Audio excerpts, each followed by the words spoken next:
బాగ్లింగంపల్లి గురుకుల పాఠశాలకు సంబంధించి ఫుడ్ పాయిజన్ ఘటన రాష్ట్ర వ్యాప్తంగా కలకలం రేపింది.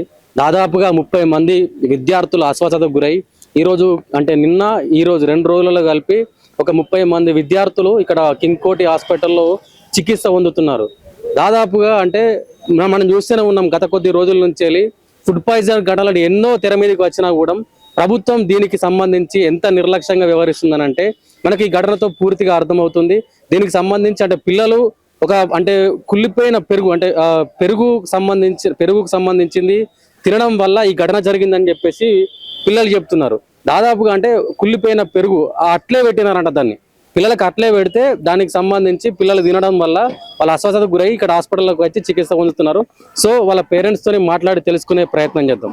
అన్న, ఏమైంది? మీ పాపకి ఎప్పుడు తెలిసింది మీకు ఇట్లా జరిగిందని చెప్పి? మాకు నిన్న ఫుడ్ పాయిజన్ జరిగిందని తెలిసింది. మా పాపకు ఇలా అయిందండి. ఇలా మార్నింగ్ నేను 9 o'clock మాట్లాడింది, ఏమైనా బిడ్డ ఏమైనా ఉందంటే డాడీ ఏం కాలేదని అడిగితే యాక్చువల్లీ దీనికి పెరుగు వల్ల వచ్చిందంట. ఇది 3 days నుంచి కుళ్ళిందంట పెరుగు. ఆ పెరుగుకి ఏం చేసిరంటే కొంతమంది స్టూడెంట్స్ ముందు వచ్చి తిన్నారంట మంచి పెరుగు. దాని తర్వాత కొంతమంది తిన్న తర్వాత ఇంకో బ్యాచ్ వచ్చిందంట. ఆ పెరుగు అయిన తర్వాత వేరే 3 days ఉన్న పెరుగుని వీళ్ళు దాంట్లో కొంతమంది పిల్లలు చూసిరంట. అక్కడ పిల్లి నాకడము చూసి ఇట్లా నాకుతుందంటే మీకు ఎందుకు మీరు వెళ్ళిపోండి, మీరు మీ డార్మెంట్ మీరు వెళ్ళిపోని చెప్పేసిరంట. అదే పెరుగుని పిల్లలు నెక్స్ట్ బ్యాచ్ పేస్తే తిన్న ఆ బ్యాచ్ మొత్తం పిల్లలు 25 members ఫుడ్ పాయిజన్ అయింది. అది రాత్రి. సో మార్నింగ్ కొంతమంది మార్నింగ్ అయిన తర్వాత మా పాప మాట్లాడితే నేను మంచిగా డాడీ అని చెప్పింది. దాని తర్వాత ఒక హాఫ్ అన్ తర్వాత మా పాప కూడా సీరియస్ అయిందండి. యథావిధంగా ఇప్పుడు తీసుకొని జాయిన్ చేయడం జరిగింది. ఇప్పుడు సిక్కుగానే ఉంది మా పాప కూడా. ఇప్పుడు ట్రీట్మెంట్ అయితే జరుగుతుంది. ఇప్పుడు ముఖ్య డిమాండ్ ఏంటంటే అక్కడ ప్రిన్సిపాల్ ది తప్పు లోటుపాటు జరిగింది. ఇది ఆడ చుట్టుపక్కల డ్రైనేజ్ సమస్యలు గానీ, శానిటైజర్ సమస్య గానీ, కిచెన్ సమస్య గానీ అస్సలు పట్టించుకోదు. ఇప్పటికైనా మేము ఎప్పుడైనా అడగాలనుకుంటే మేము మంచిగా ఉన్నాం కదా, మీరు ఎందుకు మా మీద ఫోర్స్ చేస్తారని చెప్తారు. మేము లోపల పోయి చూడాలనుకుంటే మీరు జెంట్స్ రావద్దండి, లేడీస్ పంపి అని చెప్తారు. అంతేగాని నేను చెప్తున్నది ఏంటంటే అండి, అక్కడ వర్క్ స్టాఫ్ తక్కువ అనుకుంటే మొన్న 9th class students 10th class students bathroom cleaning చేపిస్తారంట. పిల్లలు చెప్తారు పిల్లలతోటి. మళ్ళీ మా పిల్లలకు మేము బాత్రూమ్ క్లీన్ చేయడానికి పెడుతున్నాం. మేము అక్కడికి చదువుకోవడానికి పెట్టినాం. మేము బాత్రూమ్ క్లీన్ చేయడం అంటే మేము పని చేయడానికి పెట్టలేదు కదా. మళ్ళీ అదే విధంగా మీకు ఆలోచన ఎట్లా వచ్చి పిల్లలతో ఎట్లా పని చెప్పాలనిపిస్తుంది ప్రిన్సిపాల్ కి ముఖ్యంగా చెప్పేది. ఇటువంటి ఫుడ్ పాయిజన్ ఘటన ఇది ఒకటేసారి ఇంతకన్నా ముందు జరిగింది ఎప్పుడన్నా? ఫస్ట్ టైం ఇది. ఈ ఫస్ట్ టైం మేము విన్నాం.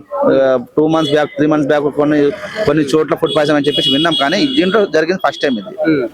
ఎట్లుందంటే మీ పాప పొజిషన్ ఇప్పుడు సిక్కుగానే ఉందండి. ఇప్పుడు డాక్టర్ చెప్తా ఉన్నారు ఒక 2 days తర్వాత ఇంకా అదే అబ్జర్వేషన్ పెట్టామని చెప్పేసి అంటారు. అలా ఇక్కడ నుంచి లేకుండా నిలఫర్ మేము చెప్తామని చెప్పారు. నిలఫర్ చేయడమా ఇక్కడ పెట్టడమా అని చెప్పేసి చెప్తామన్నారు. సరే అని చెప్పేసి వెయిట్ చేస్తున్నామండి. ఇప్పుడు ఏం చెప్తారన్న ప్రభుత్వానికి ఏంటంటే గట్టి చర్యలు తీసుకోవాలి. ఇట్లాంటివి ఉన్నప్పుడు నిర్లక్ష్యం వహించవద్దండి. చిన్న పిల్లలు ఉన్నారు కదా, మేము ప్రభుత్వం మీద నమ్మకం మీ మీద నమ్మకం పెట్టుకొని మేము చదివిస్తున్నామండి. అట్లాంటప్పుడు మీరు కేర్ చేసుకోవాలి. మేము ఉన్న పై అధికారుల నుంచి పంపించండి. మంత్లీ ఒకసారి అయినా లేకుంటే 2 months ఒకసారి అయినా ఇన్స్పెక్షన్ చేయండి. చెప్పిందా మీ పాప ఎప్పుడన్నా ఎవరైనా అధికారులు వచ్చి ఇన్స్పెక్షన్ చేస్తారని చెప్పేసి? ఈ మధ్యలో చెప్పలేండి. ఎప్పుడైనా వస్తే ఆ రోజు మంచిగా చేస్తారు డాడీ మా స్కూల్లో కానీ అప్పుడు నీట్ పెట్టుకుంటారు. దాని తర్వాత అదే విధంగా అట్లనే ఉంటది. మేము ఏమైనా చెప్పినాం అనుకో మా మీదకి వస్తుంది అని చెప్పేసి పిల్లలు మా స్టూడెంట్ అంతా బయట చెప్పలేకపోతున్నాం డాడీ అని చెప్పింది. అప్పటికే చెప్పినాను, బిడ్డ మీరు 10 మంది ఒకసారి మాట్లాడుకొని మీరు చెప్పండి. ఒకరైతే మీరు ముంగరు వస్తారు కదా, 10 మంది మీ సీనియర్ బ్యాచ్ తోటి చెప్పండి. 9th class కానీ 10th class వాళ్ళకి చెప్పేసి 10 మంది అడిగి మేడం ఇట్లా ఎందుకు జరుగుతుంది అట్లా చెప్పేసి మీరు జవాబు అడగండి. చేయలేదు అట్లా చేయలేదంట. వాళ్ళు భయపడిస్తారంట. నిన్న నుంచి మోటివేషన్ పీపుల్ చేసేది అంటే మీరు మీ పేరెంట్స్ చెప్పొద్దు, బయట ఎవరికి మీడియా చెప్పొద్దు, మేము మంచిగా చూసుకోవడం అనేది ఒకటే చెప్పమని చెప్పేసి అంటారంట. ఇలా ఇన్ కేసు మా పాప కూడా ఇలా మార్నింగ్ కూడా అదే చెప్పింది. సో నేను ఒకటే ఏంటంటే ప్రిన్సిపాల్ కి సస్పెండ్ చేయడం ఒకటి ముఖ్యమైనది. దాని తర్వాత పైనుంచి ఎవ్రీ మంత్ ఒకసారి ఇన్ఫెక్షన్ పంపించండి. వాళ్ళు కూడా ఐడియా ఉంటది, అరే నీట్నెస్ ఉందా లేదా, దీనికి ఏ విధంగా వీళ్ళు చేస్తారు. చిన్నపిల్లలు ఉన్నారు కదండి, ఇప్పుడు దగ్గర 10 years పాపలు కూడా ఉన్నారు దాంట్లో. సో వాటికి నేను చెప్పేది ఏంటంటే ఫుడ్ డైలీ మన ఫుడ్ ఇప్పుడు మన పక్కనే ఉంది వైఎంసీ, ఏదో మన 10 kilometers కూడా కాదు.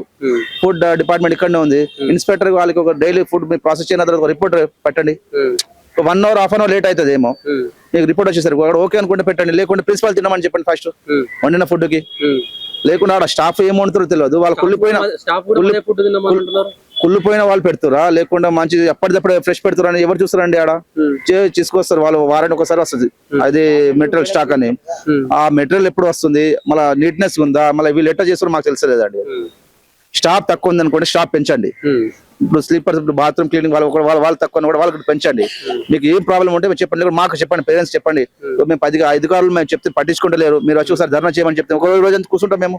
అదే మీడియా మిత్రులు మీ ద్వారా పిలిపించి మేము కూడా దాన్ని సాల్వ్ చేద్దాము. కానీ మీరందరూ మీరే డిసిషన్ తీసుకుని తప్పు కాదు కదా. పిల్లల్ని మీ పని చెప్పిన రైట్స్ మీకు ఎవరు ఇచ్చారు? బాత్రూమ్ కడగడానికి మీకు ఎవరు రైట్స్ ఇచ్చారు? మేము చెప్పినామా? పోనీ మా పిల్లలతో మీరు పని చేపించుకొని చెప్పినామా? మేము చదువుకోవడానికి పంపించినాం, కానీ బాత్రూమ్ కడగమని చెప్పేసి కుళ్ళిపోయిన దాన్ని తినమని అయితే మేము చెప్పలేదు కదా.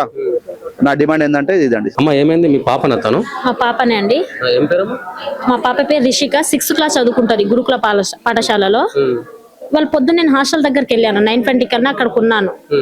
ఇంకో నిన్న కొంతమందికి ఫుడ్ పాయిజన్ అయిందని చెప్తే ఇక్కడికి వచ్చాను. వచ్చి మా చిన్నమ్మ వాళ్ళ కూతురు ఉంటది, అలా పెరుగు తింటే అయ్యిందని చెప్తున్నారు పిల్లలు. పెరుగు తిన్న వాళ్ళు ప్రతి స్టూడెంట్స్ పెరుగుతోనే తిన్నారు మొన్న నైట్. మరి అందరికి కాలే 25 మెంబర్స్ కి అయింది అంటున్నారు. దాదాపు 400 మంది ఉంటారు దాంట్లో. మరి ఇలాంటి ఇష్యూ ఎప్పుడూ కాలే. ఈ ఫుడ్ పాయిజన్ అనేది ఆ హాస్టల్లో ఇంతవరకు ఎప్పుడు వినలే. 2016 నుంచి ఉన్నది ఆ హాస్టల్లో, కానీ ఇలాంటి కంప్లైంట్ ఇంతవరకు ఎప్పుడు రాలే. మరి ఎందుకు అయింది, దేని వలన అయిందో చెప్పట్లేదు. డాక్టర్స్ కి అడిగితే రిపోర్ట్స్ వస్తాయి, రిపోర్ట్స్ వచ్చాక చెప్తామని చెప్తున్నారు. బ్లడ్ టెస్ట్ చేస్తున్నారు. మా పాపకైతే స్టమక్ పెయిన్, చెస్ట్ లో పెయిన్ అని తీసుకొచ్చాము. ఈసీజీ తీశారు ఎమర్జెన్సీలో, మళ్ళీ అలాగే స్కానింగ్ తీశారు.